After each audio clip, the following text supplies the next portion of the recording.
I'm Kevin Michalowski, editor of Concealed Carry Magazine. In this edition of Into the Fray, we'll ask, do you really need to give a verbal challenge?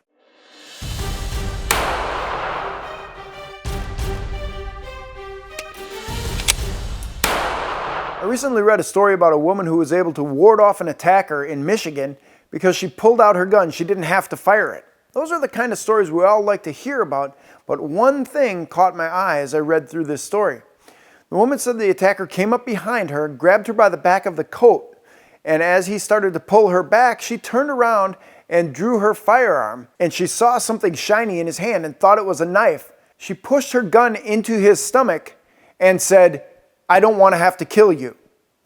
Now that's a very clear verbal challenge. The guy, quote unquote, according to the woman, looked shocked and ran away, but this is an incident where two people really don't know much about fighting with a firearm or how this attack was going to play itself out. She got very lucky. At that range, if the man had indeed been carrying a knife, it would have been very easy for him to just slash her and continue the attack. Maybe he would have got shot, maybe he wouldn't, but we're talking about contact distances here. Now, a good verbal challenge will do lots of things, and yes, we have told you in the past to use it before. Hands out in front of you. No culture in the world sees this as a welcoming gesture. Stop, get back, in a very clear voice. That helps turn bystanders into witnesses. That gives the bad guy an opportunity to break off the attack before it gets too serious.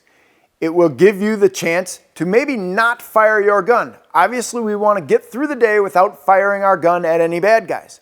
But when you're in a sudden assault situation, when you're close at contact distances, you don't have to give a verbal command. You don't have to challenge. In this case, the woman got lucky. She could have very easily been stabbed or slashed because we're talking again about contact distances. You're not required to give a verbal command if you are faced with an imminent deadly threat. Don't take the extra time if you don't have to. Yes, it can do some good things for you. Yes, it can help you in court. But none of that matters if you are so close that you're going to get cut or shot when you take the time to give a verbal command. I'm Kevin Michalowski, editor of Concealed Carry Magazine. If you like these videos, please share them with all your friends. And remember to subscribe to this page. I'll give you more great information every week.